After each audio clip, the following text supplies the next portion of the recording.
2008 was the year I started to question my reality, meaning I was no longer willing to blindly accept what people of authority or systems of authority maintained as reality.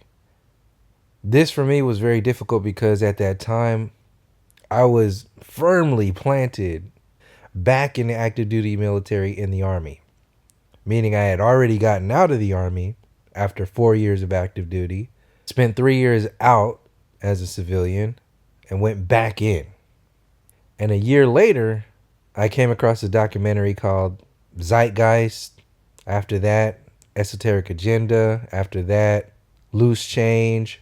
All the documentaries that start to unveil the system behind the system that profits off of ignorance, death, and destruction. It's not just the Klaus Schwabs and the Faucis. All of them are the visible. The ones who really plan are behind the curtain. They don't want anyone to know who they are. There are dynasties that have continued since a long time. You know, some of the evidence for this has come out. I mean, for example, World War II documents, you know, after 80 years, they've released quite a bit. And you suddenly realize, hey, some of them are still now. That's right. And who are some of those people? The Rockefeller, Rothschilds, multinational corporations. And they tell you, it's all written, it's all laid out.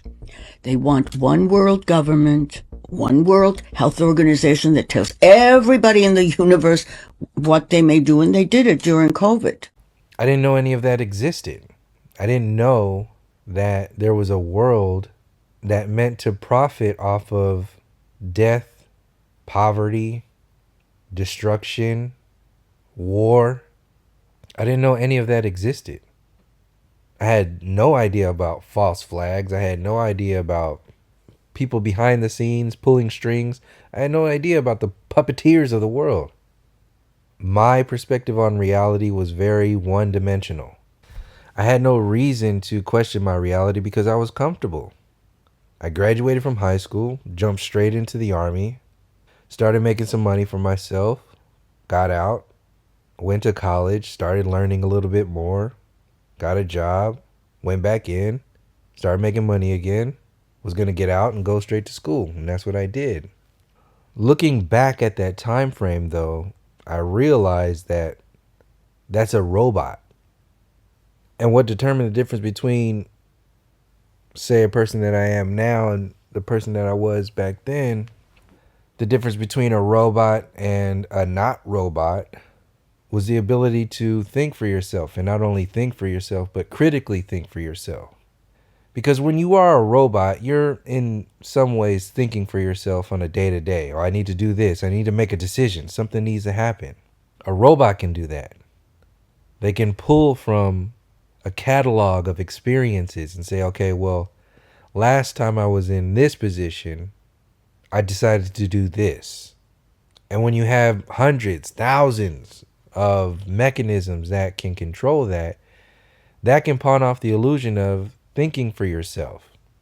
When in reality, thinking for yourself needs to be held to a higher standard. It can't just be thinking in reaction or response to basic interactions in the world. Simple things like don't kick a puppy or don't do something that is ridiculous or harmful to people. The standard for humanity in reference to thinking for oneself ultimately doesn't exist in the mainstream, but even outside of that, needs to be held to a higher standard. But in the world of dominance and control, thinking for yourself is not a benefit. It's a threat. Have we ever tried to meddle in other countries' elections? Oh, probably, but it was for the good of the system in order to avoid the communists from taking over. We don't do that now, though. We don't mess around in other people's elections, Joe.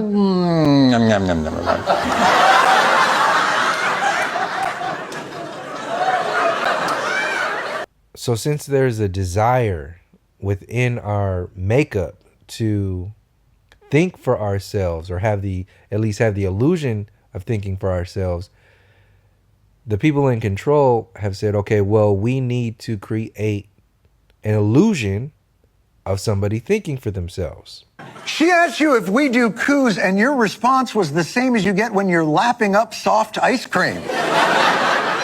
So bombard them with information. We'll call it education. Give them the right to vote.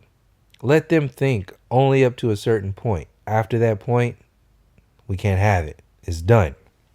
You can call that the consciousness of that world. It starts at one place from birth, goes up to another place in adolescence, in your adulthood, goes up to another place, and then it stops. Anywhere past that point, and you become a threat. If you sense that you're becoming a threat to a world that provides you everything, your comfort of just being around other people, you will stop yourself from going too far, too close to the edge of consciousness in that line of thought. So once you start to reach that ceiling, once you start to feel the edge of that table, 99% of the people will turn back. We'll go back to what's comfortable because everybody else is there. This is along the same lines of the demographic of people who fall under the category of followers versus leaders. Not everybody is a leader, but most people are followers. The only difference between a follower and a leader is that the leader is going to get to that end point of being a follower and stand on his own feet and move on past that point without needing the crowd and having the ability to stand up against any crowd. That's the beginning. And not everybody has that. Not everybody is required to have that. But some people do. And you're having more and more people that are getting into that space of questioning that reality with the amount of access to information that they have. There are 4 seasons. The 0 to 5, that's where you're just teaching them discipline. 5, all the way over to about 12, that's where you're training them. 12 to 18, that's where you're coaching them. 18 and over, that's where you're their friend. Do not make the mistake of trying to be their friend when you should be training them. Do not make the mistake to try to be their friend when you should be disciplining them. Don't make the mistake that you ought to be their friend when you should be their coach. Don't make it. Because here's what happens sometimes. Sometimes, because you're not getting stuff from your spouse, you look for that kind of support and love from your peers, which therefore makes you want the connection with them at an unhealthy level, and you don't even realize it. This observation could be transferred over to the definition or understanding of what consciousness is, or at least what it's understood to be. Because, like everything else, consciousness is just a word. It's a definition of something that doesn't really exist. Consciousness, ascension, the soul, the spirit, do they exist? Okay, where are they? How do they work? It's all stories that we're telling ourselves. As soon as you start to try to define what those words are, you're trying to give yourself examples of what that stuff is, what it does, how it reacts to other things. Well, the spirit or the soul, and see, you have to determine the difference between the two. Consciousness, it exists like this over here, whereas the body is over there. The mind is over there. We have to compartmentalize our existence. There's absolutely no reason why twin flames shouldn't be together. That's your natural state of being. That's where you were created and designed to be. You aren't designed to be alone. You aren't designed to be with some other person. You are designed to be in harmonious union with your twin flame. Be nice. I'm finding it.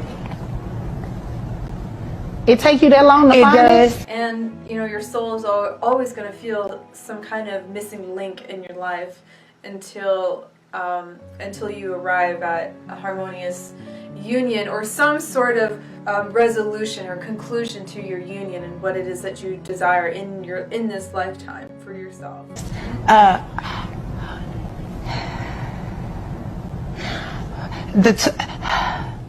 This is all consciousness is. It's not some magical spiritual thing that you come into after reading a few books or listening to a few talks or going to a few gatherings in the forest with the other indigo children of the world. It's not something that breaks open after placing a quartz crystal on your third eye and activating your higher self. These are all stories we tell ourselves. It's all color, paint on a canvas, so we can see ourselves. No different than the experience itself. Another version of reflection. These are scones.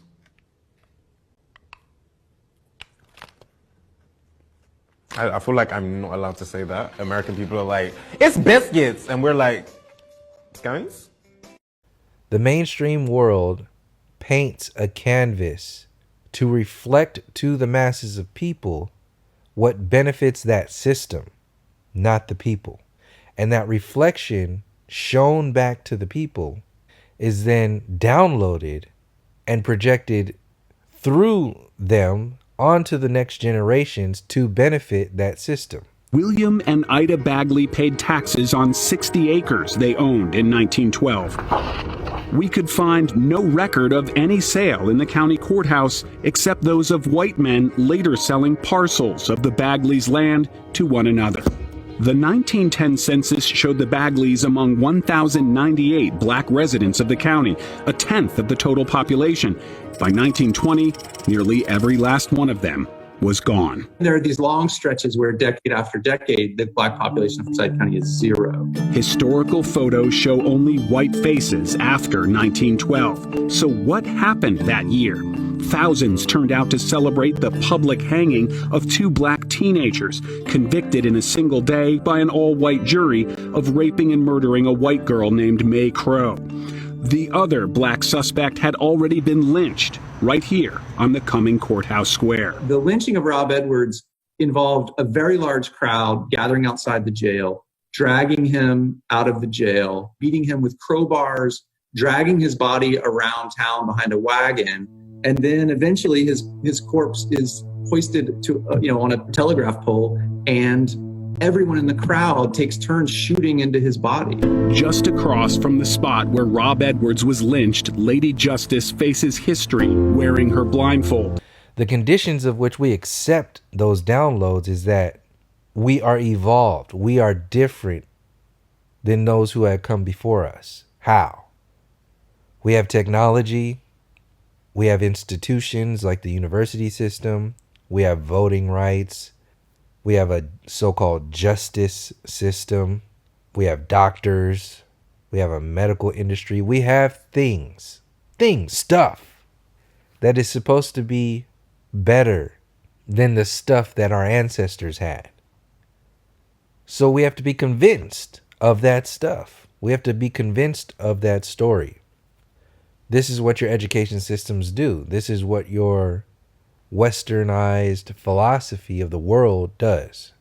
And it's maintained through war, through technology, the evolution of technology, the evolution of military, the evolution of destruction to defend that world, to defend that mindset. So you know how I've always said that Israel plays a dirty role everywhere in the world? So I want to read this excerpt about an Israeli company called Black Cube. The disgraced Hollywood producer Harvey Weinstein wanted to hire the most effective private intelligence firm that money could buy to kill any media stories about his sexual assault on countless women. In 2016, he chose Israeli company Black Cube, founded in 2010 by former Israeli intelligence officers and the former head of Mossad, Meir Dagan. The company would get US $300,000 bonus if a major story about Weinstein did not appear in the New York Times. Former Israeli Prime Minister Ehud Barak admitted introducing Weinstein to the Israeli firm. Nonetheless, Weinstein failed in his mission and he's now in a US prison for a string of rapes. Isabel dos Santos, once Africa's richest woman, hired Black Cube to dig up dirt on the Angolan government, which she accused of wanting to seize her assets. In response, Angolan authorities in 2020 accused dos Santos, daughter of Angola's former authoritarian president, of embezzling huge amounts of funds from her homeland's natural resources and funneling them into offshore accounts in the Middle East and Europe. The US government sanctioned her in late 2021 for significant corruption, a move that barred her from entering the country. Black Cube was hired in 2015 by the Democratic Republic of Congo's then President Joseph Kabila, after the corporation's director, Dan Zarella, a former member of an elite IDF intelligence unit, met him to establish Operation Colton. Its aim was to spy on his opponents, which included any family members who criticized him in private. This is the book. It literally, like the index, if you look at it, has literally every country you can imagine. And yeah, I just looked Democratic Republic of Congo and I found this dirt. So get this, you can download it on VersaBooks for free. And since so many generations over the years have just accepted that story, the organic evolution, the organic experience has gone to the wayside.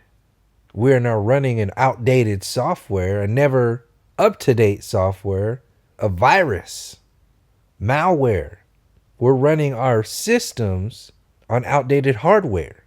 Our software is out of date. Our hardware is out of date. Why?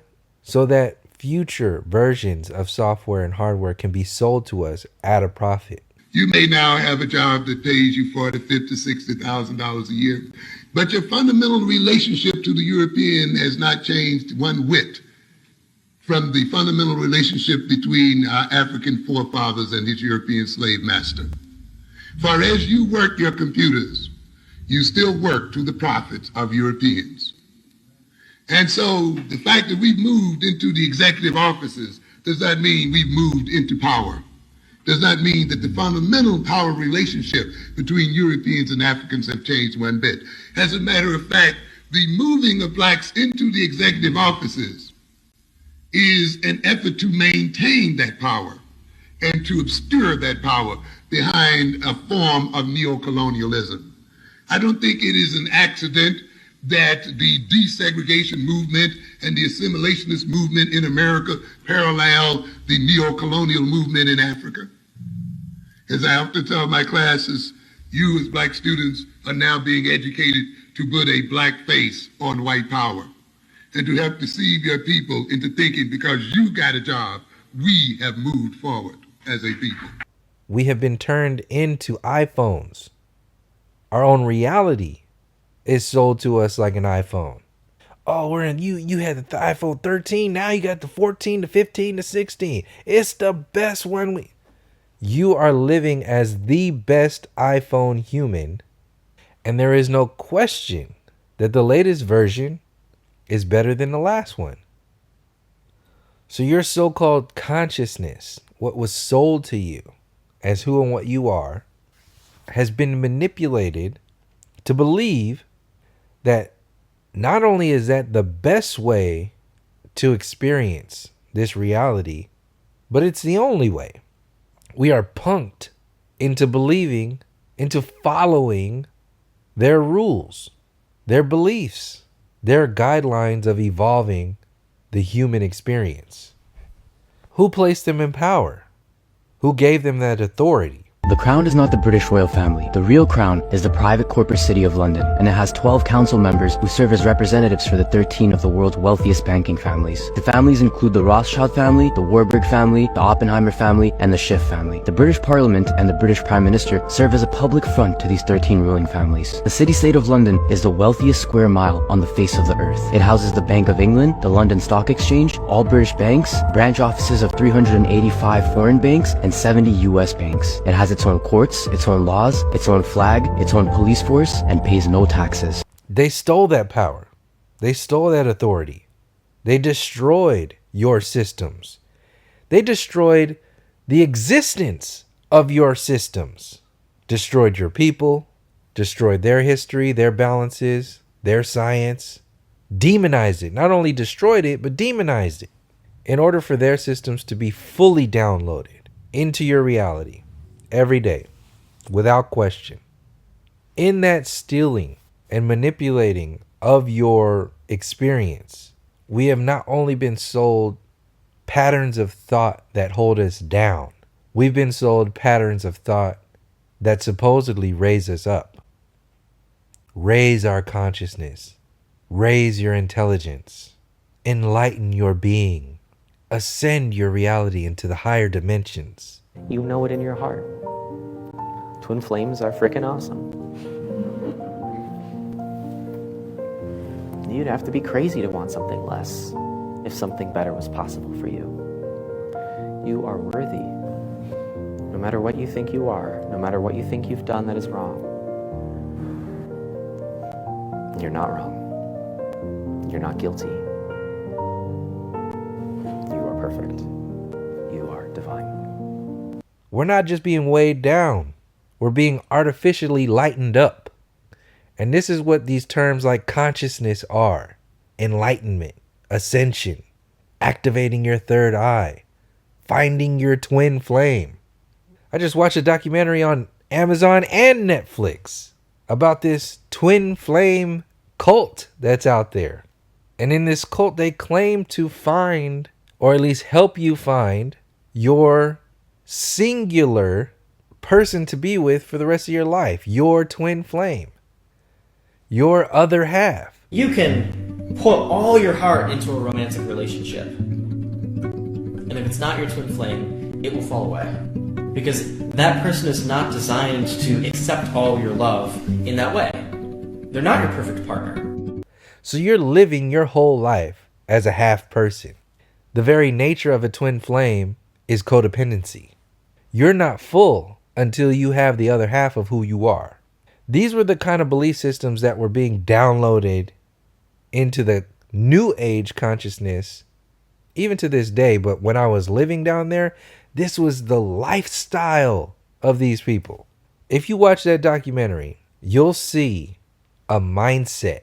This cult leader who was paired up with his supposed twin flame, the way they manipulate these people is cheap as hell. Very obvious.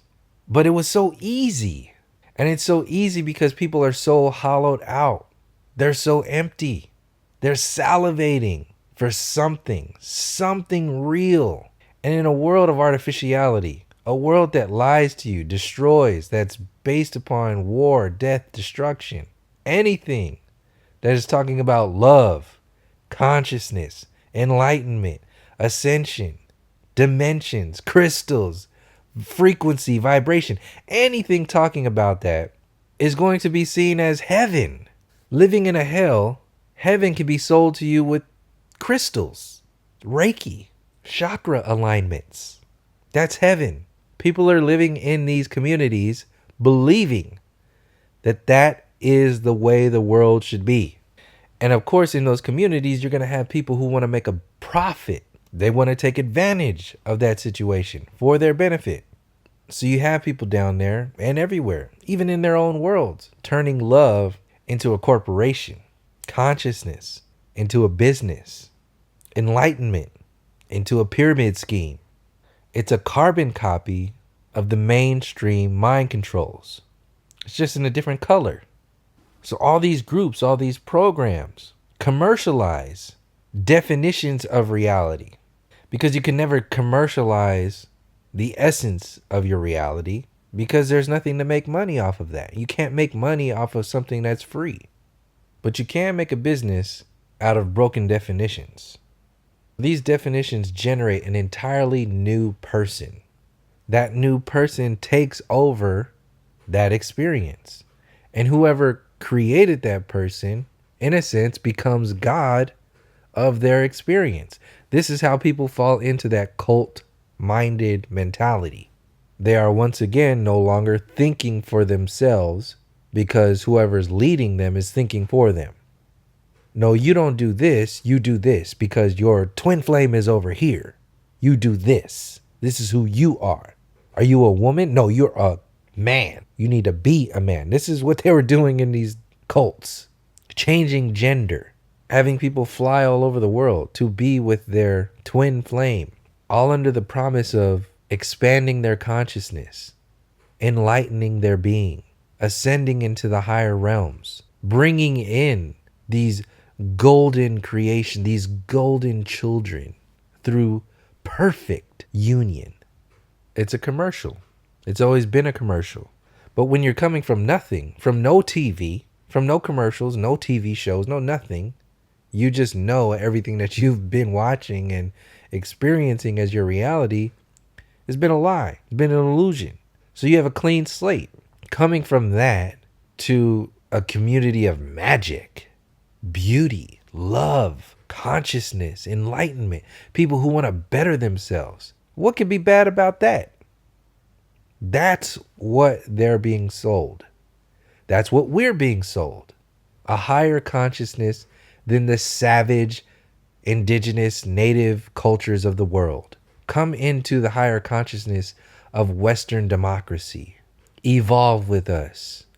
Raise yourself into a higher vibration by flying a spaceship to Mars, by sending a camera out to the edge of the universe. Take pictures of the beginning of time.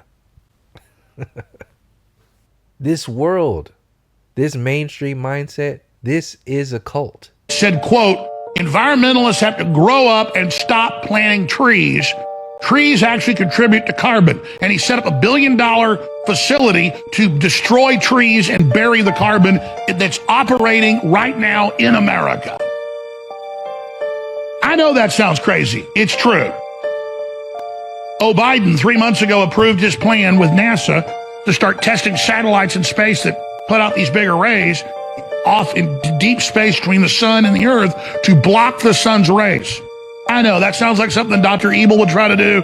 I know it sounds completely bonkers. I'm not the one coming up with all this. They're doing it. All over the Western world, they're putting cricket meal in different types of so-called protein powders, and they've let them, under laws here and in Europe, not tell you it's bug protein. It's got like a code, CX3, or you can look it up. See something. The point is that they're doing it. We are living in the Twin Flames universe. And those cult leaders are your politicians, are your university scientists, your physicians through the university systems. These are your cult leaders promising you a better you, a better future for your children. We all watched the television coverage of just yesterday. That's on top of everything else that we know and don't know yet, based on what we've just been able to see. And because we've seen it or not doesn't mean it hasn't happened. But just limited to what we have seen. As long as you do this, this, and this. Because if you do that, that, and that, you're no longer a part of us. So how they sell that to us is through flowery language. Evolution, the word evolution, is the term that is pretty much equivalent to consciousness. Evolution is the consciousness of the mainstream. Does anyone want to tell me how in 1927 Universal Studios came up with this picture of the world, when the first picture of the world wasn't available until the 1960s through NASA? Almost 40 years later, how did Universal Studios know that this is what the world looked like? Especially from space, when we hadn't been to space yet. Does anyone know? Anyone want to guess? In the New Age community, they sell you consciousness, enlightenment, and ascension. In the Western world, they sell you evolution, technology, raising the technology, merging technology with humanity, transhumanism. If they go that far, that's the peak. The main thing that they sell is just not more fucked up shit. So stop climate change, which is another illusion made up to make a profit, get believers, going to the moon. We're going to go to the moon. We're going to go to Mars. We're going to go to Mars. These are selling points. Consciousness is just another word. Evolution is just another word. Is there a human intelligence that we all pull from, that we all are a part of? Yes. Do you need to call it the higher mind, the consciousness, the awakened, open third eye? Do you need to do all that? Do you need to paint it? All of those, do you need to put a cape and a crown on it? No. That's all extra shit. We are this species, this being, like any other being, like any other species here. They communicate with each other. There's a species of coral out there that around the world at the same time does what it needs to do to reproduce itself.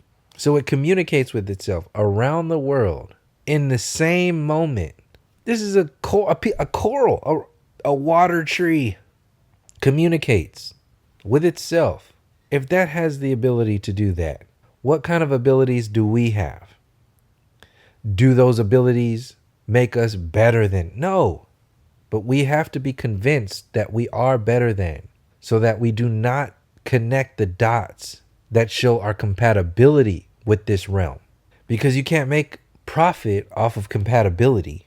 You can only make profit off of separation, ignorance, illusion. Keep people in the dark. You don't have to shine a lot of light at that point to sell them anything. Consciousness is just another way to overcomplicate something to make a profit off of that gap between what that is and that complex definition, that complex interpretation of what they told you it is. Twin flames are freaking awesome.